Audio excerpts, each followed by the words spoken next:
With the end of July, we are moving into the best month of the year, and that is August. And no, I'm not just saying that because it's my birthday month. And a new month means new books, so let's look at 10 new fantasy and sci-fi books coming out in the month of August. Coming out on August 1st, we have Annarite Born. Two kingdoms, a rebel faction, overwhelming odds. The Annar have long been assailed by the slave kingdom next door, but with General Sane of the Annar heading the charge, they have held them at bay. When a prophesized babe is saved from a fiery attack and adopted by the general, he's thrust into a life of God-chosen warriors, rife with betrayal and chaos. Whilst the general and his oldest son move to eradicate a rebel group, his two younger sons strive to train and find their place within the infamous Sane Guard. An alarming revelation, traitors around every bend. Will the Sane Guard be able to weather the storm, or will the slave kingdom of the Karazar finally gain a foothold in the lands they covet? This just sounds like a ton of classic fantasy fun with sort of this prophesized child, and I do like that this seems to follow the general as the main character. I do wonder if this will be multi-POV, kind of with this prophesized child as well as the general, but it sounds good. Coming out on August 5th, we have Desperate Measures, the 5th book in the Convergence series. This is an urban fantasy series that I hadn't heard of until recently, but it sounds really, really good. So this is the 5th book coming out on August 5th. So because this is a sequel, we will go over the synopsis for book 1, the book called Convergence, and then you'll know if you want to continue on to book 2, 3, 4, and then on to book 5. My name is Casimir Wolf. People call me Kaz, except they don't. I never use my real name, it's too dangerous, for me and for anyone I meet. I'm on the run from the law, who think I killed my aunt, and from whoever did kill her, because they want to finish the job. So I move around a lot, working construction, or whatever job I can find. It's a lonely life. I don't let anyone get close. People who get close to me end up dead. Why? I'm a wizard, the world's only wizard as far as I know. I don't have a wand or a sword, and I don't ride a dragon. I carry a Glock and drive around in a beat-up RV with a talking dog. Yeah, the talking dog was a surprise to me too. Duke is inhabited by the spirit of a 3,000-year-old wizard from Babylon. And he's a good dog, but he's still a dog, and that's the problem. Like, he still thinks squirrels are his mortal enemy, and that I don't feed him enough. How did this spirit of a wizard reach across millennia to our time? I don't know. The truth is, I'm not much of a wizard, because there's not much magic in the world for me to work with, but there used to be magic. And magic is coming back as our world converges with the Nether. Unless I can stop it. I was sold with the talking dog. This sounds really fun. I really like this urban fantasy setup. It does sound kind of like a mix between Dresden, maybe a bit of Constantine in there if you're familiar with it. But I now really want to check out this series. Also, coming out on August 5th, we have a brand new Star Wars book. Star Wars Sanctuary, a Bad Batch novel. A good soldier knows that life is all about change, whether it's on or off the battlefield. Surviving, living, means adaptation. Hunter is well acquainted with this lesson. He's on the run from the Empire. Echo's off on a mission with Captain Rex. And Crosshair is still Crosshair. But amidst all the change, Hunter has a new tech. Wrecker and Omega. The Star Wars novel universe is way out of my range of knowledge, so I don't really know much about this, but I do know that the Bad Batch TV show was really, really popular. So if you enjoyed that, or you just like Star Wars, this might be a good one to check out. Also coming out on August 5th. August 5th is absolutely packed, apparently. We have Wagons and Wyverns by Z.S. Diamante. This is part of his cozy fantasy series, but from what I've gathered, it seems to be part of the Fables of Finlestia series. So I think it could be a series of standalones. But I'm not 100% sure, but I'm pretty sure.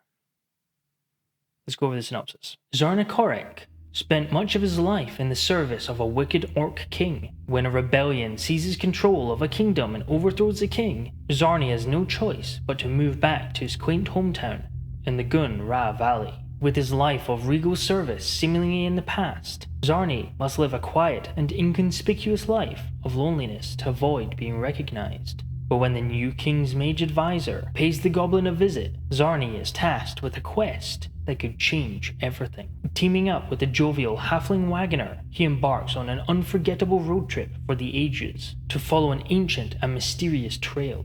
But as their friendship grows, Zarni might just discover something he thought he'd never find again. This just sounds super cozy, so if you want more cozy fancy, definitely check out Wagons and Wyverns on August 5th. And try and say that as harder than it sounds. You wouldn't think that would be a tongue twister, but it is. Coming out on August 14th, we have The Hungry Gods by Adrian Tchaikovsky. We blinked and he wrote another one. The guy writes so much, but they're all really good. So, no complaints. The gods have returned to the world. Amri was a rabbit, one of a tribe of survivors scratching out an existence in the blasted landscape of a shattered, poisoned world. The seagull fight, the pigeon trade, and the cockroach scavenge. But the rabbit had one rule: if you want to see tomorrow, you run. But they didn't run fast enough when a weapon fell from the sky and consumed their home. And now Amri is alone, in the company of a fallen god named Guy Veston, a god who promises revenge against the three gods who turned against him, and who killed her tribe. But gods don't die easily. Guy will need followers like any god, and warriors to aid him in his quest.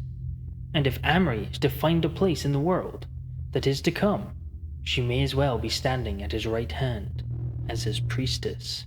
This sounds awesome. I really like the sound of this. It's really unique. I love this idea of a god trying to get back with other gods, and this woman who's angry at these other gods and joins this god as a priestess.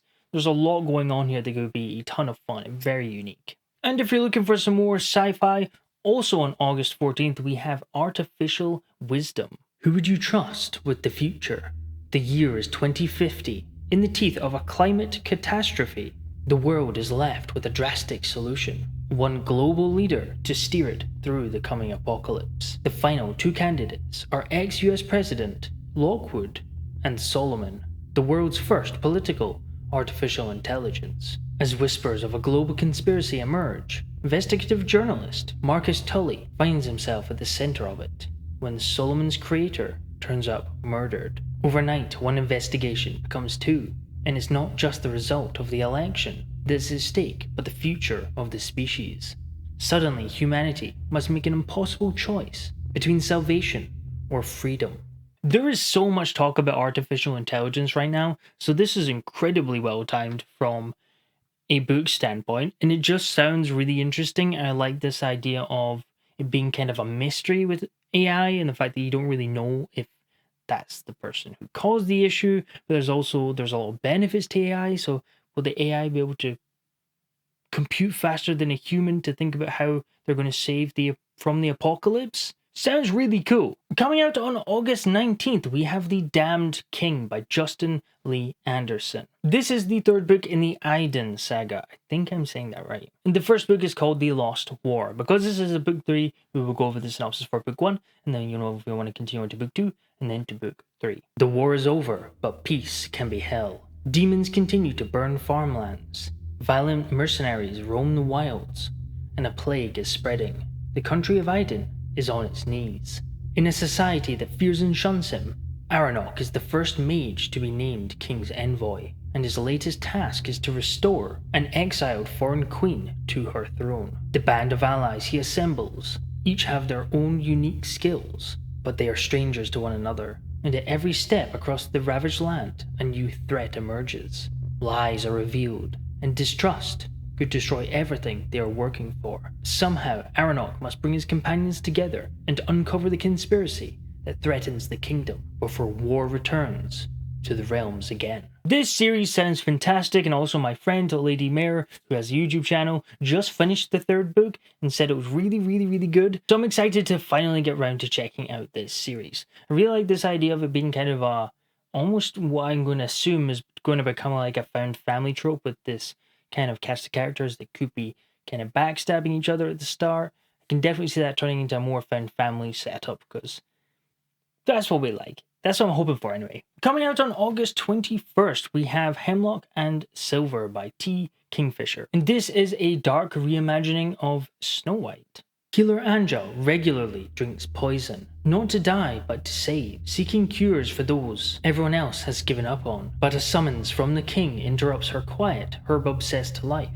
His daughter Snow is dying, and he hopes Anja's unorthodox methods can save her. Aided by a taciturn guard, a narcissistic cat, and a passion for the scientific method, Anja rushes to treat Snow, but nothing seems to work. That is, until she finds a secret world hidden inside a magic mirror.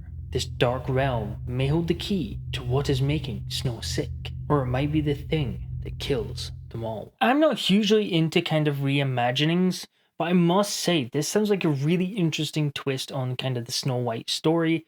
I really like it being from a healer's point of view, and kind of them trying to heal Snow White and them having to enter this dark world. I'm intrigued. Coming out on August 26th, we have Katabasis by R.F. Kuang. Now, of course, R.F. Kuang is a hugely popular author of the Poppy War trilogy, also Babel, and also Yellowface, and this is her brand new foray into this sort of ancient Greek world. Grad student Alice Law has only ever had one goal: to become the brightest mind in the field of analytic magic. But the only person who can make her dream come true is dead, and inconveniently in hell. And Alice, along with her biggest rival, Peter Murdoch, is going after him. But hell is not as the philosophers claim. Its rules are upside down, and if she's going to get out of there alive, she and Peter will have to work together. That's if they can agree on anything. Will they triumph or kill each other trying? This sounds like a really interesting mix of kind of Greek mythology meets dark academia with some romance, and I'm guessing it's going to be like an enemies to lovers type setup. It sounds like a lot of fun. And last but most certainly not least, also coming out on August 26th, we have Death to the Dread Goddess by Morgan Stang, who is the author of Murder at Spindle Manor, which is a book that I absolutely loved. However, from a premise and kind of a setup standpoint, this sounds very different. All Hitch the Hermit wants to do is go fishing, smoke her pipe, and take care of her snails.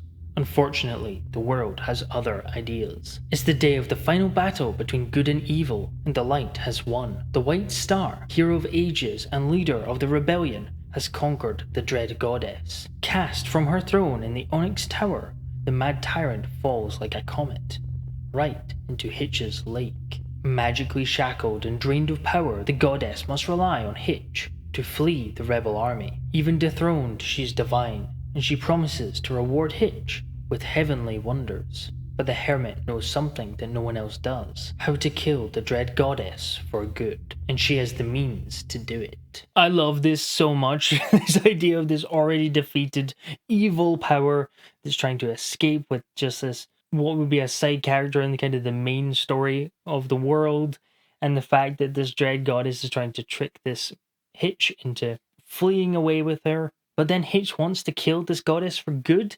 It just sounds like a lot of fun. This is definitely one I want to read.